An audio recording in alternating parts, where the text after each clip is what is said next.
G'day, Michael. Plough, How are you you? here? Yeah, I'm nice good. to see you Good, again. good. So on the Plough today, we're going to look at a few things. We're going to look at water because, wow, what's happening in our water reserves throughout Australia is frightening, and the state government reactions are even worse, particularly New South Wales. So we'll have a bit of a chat about that. We're going to talk about tariffs, and who knows what tariffs are coming out of Trump land. But what we do know is the impact that it's had on two things, which is the cost of money and the volatility in the market. And we've got some of our views about where that's going to go. It's informed by literature, so we'll talk about that. I'd like to talk about China and what opportunity rests with China after that. Yep. And the last thing I want to talk to you about is Kirrawinny and Greenlees, a case that talks about the farming debt legislation, which defines what is a farm and prescribes how you can lend into a farm. And if a lender doesn't get it right, they lose a whole lot of entitlements around it. Right. So I thought that might be a nice way to tidy it up. Yeah, How does that sound, all right? No, it sounds good. Why don't we kick off with water? This is my limited knowledge, okay, because I'm not a farmer like you and I'm certainly not an agricultural leader like you. But if I look at the three major water holdings, they're all considerably down from last year. The Murray-Darling's down 20%. And that's pretty concerning, particularly given these factors. One, the Labor policy around water is inevitably going to win, which means less water will be available. Two, we've got state governments greedily charging extravagant amounts for water. In New South Wales, 340% increase in the cost of it. And we've got farmers who are along that water line producing crops which are designed, often high volume crops, which are going to be completely knocked out of the water, as it were, because of the absence of affordable water. So what's your take on all of that? So I think, given that the Murray-Darling Basin, southern and northern, is down 20%, which surprises me. They've had such a good run of seasons in the north, and yet their water storage is seems to be landing in the wrong place, doesn't it? Yeah, it does. And as those charges that are coming out of New South Wales are indicating, it's going to make it very hard for farmers in the future, based on the gross margins that we talk about. Well, when you look, so start at one end at rice, dead. Okay, at the other end, even things like walnuts and stuff like that, which are 250% they can wear, but 340%. What farmer can afford a 340% tariff? Well, that's on water. Right. And it just makes it hard with the other inputs as well. So it's not only water. So I was going to ask you, because the other inputs have gone up roughly by about 25% in farming, haven't they? Yeah, in the last couple of years. There's been a steady increase since COVID, and usually because of supply. But I think it's tailing off now, but the fertiliser, chemical, anything that's oil-based, which will be interesting in the future, because now we see, with what's happening around the world, that the price of a barrel of oil has come down. Yeah. So that's that'll have an influence. But there's a level of volatility around oil, isn't it? Oh, there is. Because although Trump's policy is guzzle as much as you can, the rest of the world is saying don't guzzle. And we've seen crude oil production drop since 2005 across the world. So the truth is it's more of an emotional response to the price of oil, which it always is. Yeah. The reality is the true price of oil can continue to stay relatively high. And the supply costs, although supply systems are now have integrity and are reliable, the costs are starting to increase again because of the underlying costs in logistics. Yeah, that's right. So, and logistics, you mean that? So the world trade, as in shipping trade, is the costs have gone up quite incredibly. Yeah, so. It was amazing, wasn't it, post-COVID, where there was $15,000 a container dropped down to $1,500 in a period of about 12 months. Then gradually it started to go back up again to meet the true costs that are there. And the turmoil at the moment is saying that the shipping trade is halting building new ships, and because they don't know what's going to go on as well. So that'll affect the inputs, the farm inputs as well. So I think the summary for this really is Australia, particularly in its cropping regions, is at a bit of risk of not getting the levels and volume where they rely on irrigation. So the non-irrigatable parts around the wheat belts and things like that, probably untouched. Yeah. But along the Murray-Darling and other areas which rely on irrigations, particularly soft fruits, those types of things, I think it's going to be a pretty tough next 2 or 3 years. Yeah, it will be. And but on the other side, if they can keep producing and keep cost effectively, the market in China is going to open up a bit more. Yeah, let's come to that a little bit later. But it's interesting, isn't it, that in all this turmoil, Australia has this doorway into a massive market in China, which has been opened, funnily enough, by America's response in tariffs. So it's probably a good lead into the tariffs. And I think we can all say none of us know what the tariffs are going to be in 1 week, 3 months, 1 year. I think what we can come to expect is there'll be some punitive tariffs and there'll be some base tariffs, but as long as Trump is there, it's such a central part of what he sees. I mean, he's got a whole lot of theories that sit behind that, the Chinese in espionage, it's drug importation, fentanyl importation, it's all sorts of stuff. But what he's done is he's undermined the international free openness of trade. And in doing so, he's increased the level of cost of consumers in America, but he's massively damaged the agricultural market in America, which a large proportion of it went into China, so soy, wheat, meat. If we could keep going, China was a major market for them. When that market closes, they're not going to ever get back into China. And one of the papers noted yesterday that he's asked the farmers in America to bear with him and bear the pain. Yeah. Well, they're probably on the same level as Australian farmers. There's a line ball there. It's interesting. America's always had, it's not had tariffs, but it's always had some forms of tariffs, but it's heavily subsidised farming. But Trump won't do that either. No. So you can ask them to wait as long as they like, but they're not going to increase the monetary inputs for farmers to support them. These people are very vulnerable. Yeah, that's right. And a good friend of mine who's got a lot of grain storage on the east coast of Australia now had a partner of his come out of America the other day, straight out of Washington. Yeah. And all the farmers wanted to know in northern New South Wales was what's happening with Trump. Yeah. And he said, well, I was in Washington yesterday and I can't tell you what he's doing tomorrow. Yes. So that's the sort of information we're getting back out from people. So it's just going to be wait and see. So can I say, I think these are the things that come out of it for me. When we look at America is a massive consumer of meat products. It cannot on its own provide sufficient meat and it's for the appetite. There's just not enough local supply because of the droughts they've just had behind them to supply their own market. They can't do it. No. On top of that, when we talk about punitive tariffs, they're definitely going to be against Canada and they're definitely going to be against Southern America, which are the major 2 meat suppliers in the world. Yeah. So Australia's opportunities and its low cost in comparison means I don't think 10% is going to hit Australia greatly. It might hit a bit in lambs for a short period of time, but in poultry, pork and beef, I think there's going to be a very, very strong market of Australia going forward, which will actually improve rather than be damaged by it. Yeah. But you've got to look at the other side, the American consumer, and I saw a number thrown about the other day, was it might add $3 to a Big Mac. Yeah.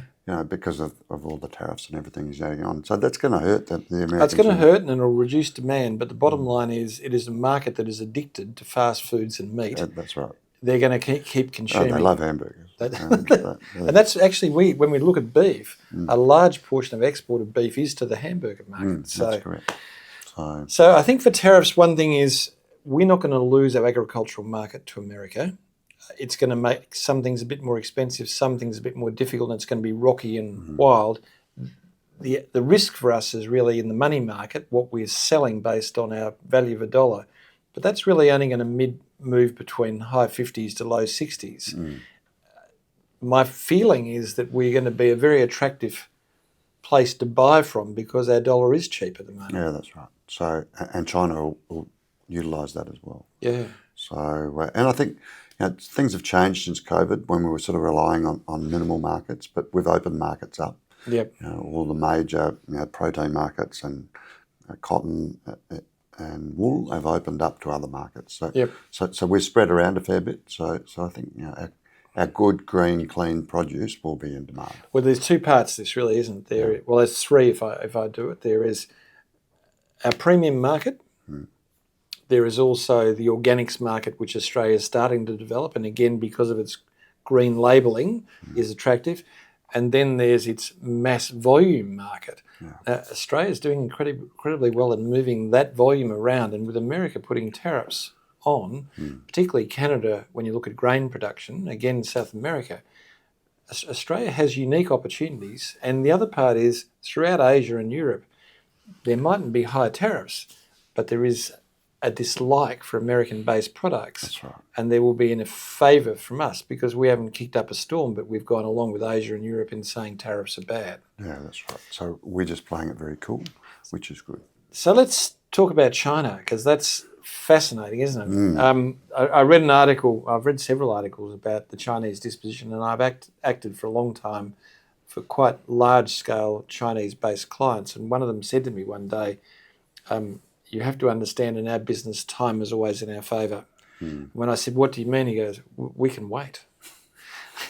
So I don't think we're going to see any reaction from China to try and resolve it, because actually for them it opens up a series of other opportunities to form stronger bonds through the Pacific nations in Asia, and also into places where they previously didn't have good relationships. And by America putting walls around them, they can walk around that wall and start building relationships which were purely with America before. And as you say, what's in China's advantage here is their political system. They don't change like like Western countries. So manufacturing is going to be hit there. Yeah. There's no doubt about that. But like you say, they will move around and get around it. Yeah, when they represent 19% of the world's production, you just got to stop very quickly and go, this is not somebody you can threaten. No. And I know when we were trading fruit into China, the Queen Gannett plum, that was the thing that got me the most. Is that it's just time to form the relationship and then get to be friends before you even do business. Yeah. And that can go on for 4 or 5 years. Yeah. No, I had one Chinese client. I have to be careful not to identify this client, but they borrowed a whole lot of money from a bank to produce this large piece of infrastructure, and they only borrowed enough to half complete it. And I said to the owner, I said, "Why'd you only borrow that?" And he said, "Well, it's half completed piece of infrastructure. There's no benefit to the bank. We'll go back and renegotiate with a better price." And he did, because they had this massive $500 million thing, half built, valueless. Yeah, that's right, unless it's completed. And his argument to me at the time was, look, we'll get close to finish and the bank will blink before I do. So I think that America has misjudged China's reaction. But for us, it provides great opportunities to introduce products we previously, because China was a buyer of premium agricultural products from Australia. They didn't buy the same volume, the high volume products we do, but now we have that opportunity as well. And we've already got the relationships that sit there, and we're a reliable provider of clean, high quality produce. So I think the opportunities for us in the tariff issue in agriculture are unique, and our dollar price makes it even more compelling. But I still think we're in the watch this space, because you just don't know what's going to happen. Look, the other part is when you disrupt world order, it is unpredictable, isn't it? It's like dropping a bottle. If it breaks, you just actually can't put it back together. You can stick it, but you can see all the fracture lines and it doesn't work. And all these long-term tariff agreements between governments, as it said in the paper the other day, they take years to form. They don't just form overnight. So if you break that bottle, to reform a new bottle is going to take time. And look, I think the other part is,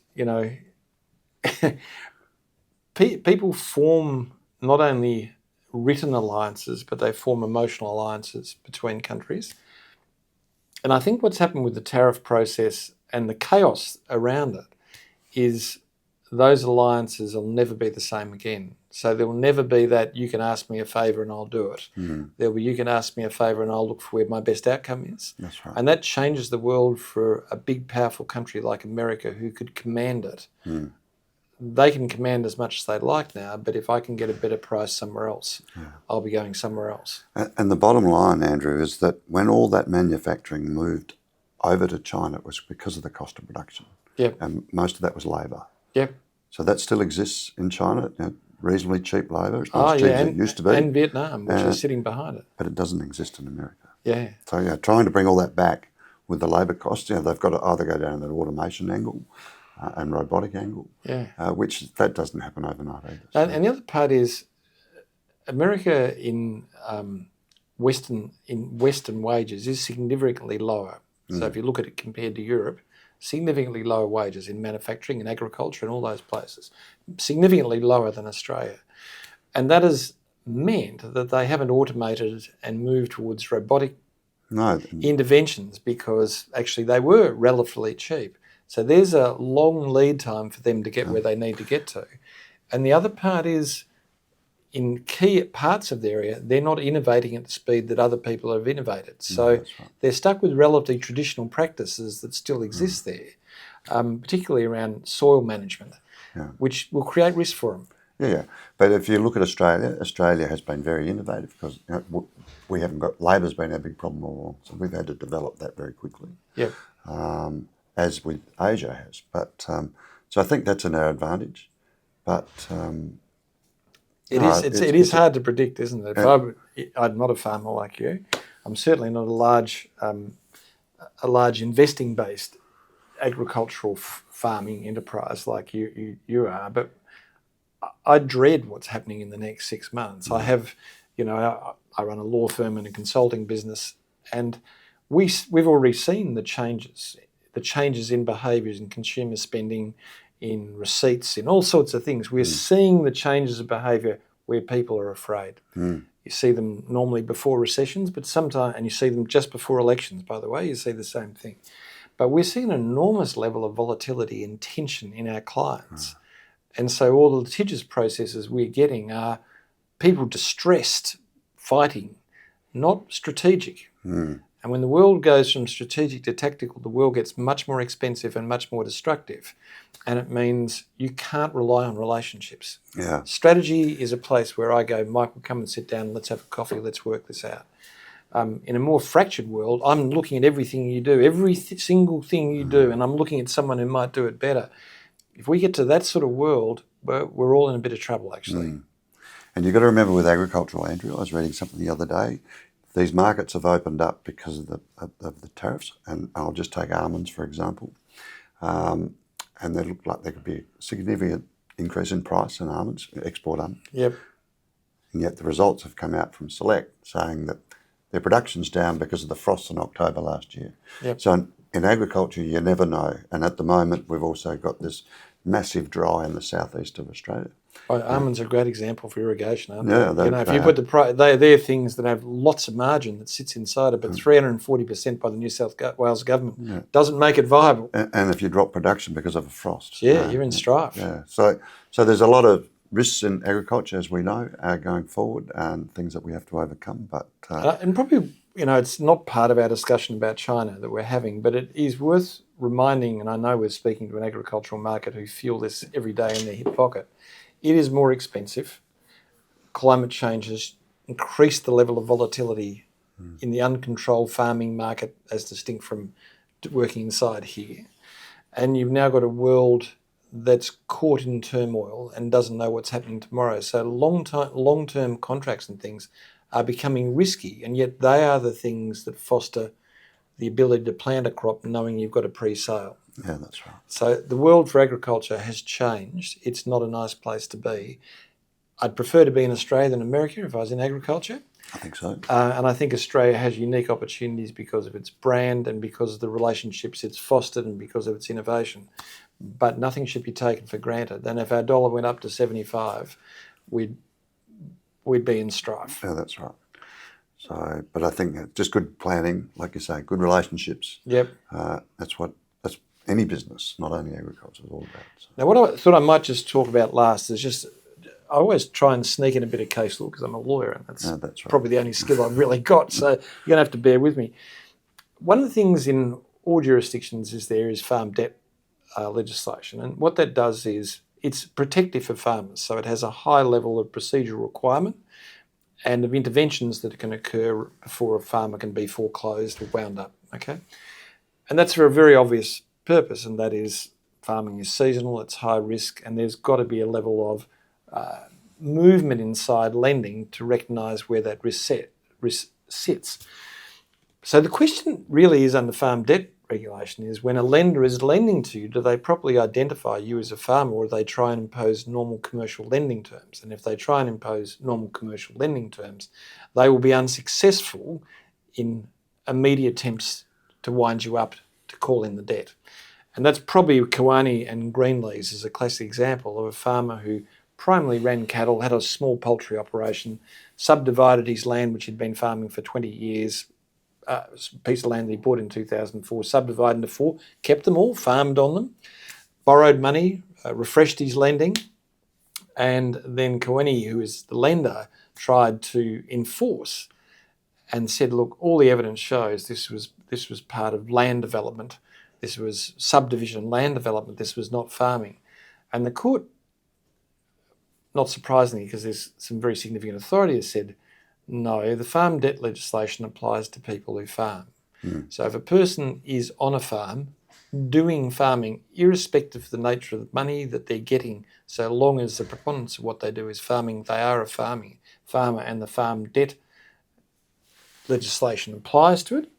And that means that the mediative processes that you can go in when you're in strife, that you can call upon, are alive to the farmer, and you can't seek early enforcement. So it's a really important case. This case is a 2018 case.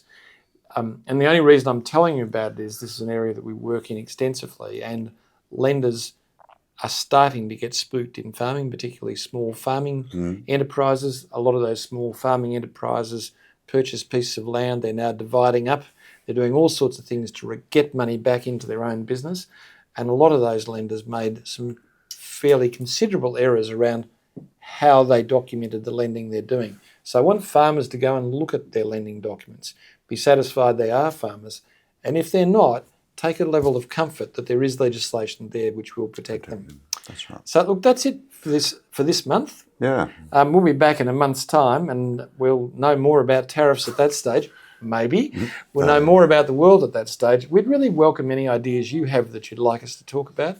We're always going to focus on innovation, technology, water, and international trade as our major focus. And we're always going to talk about how clever holistic farming, having a range of skills besides just the ground, is critical for survival.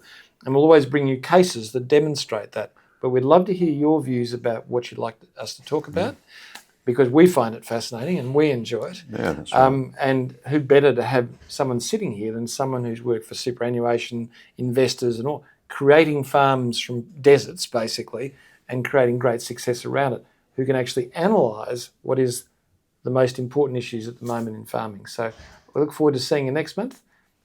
Cheers. Thank you.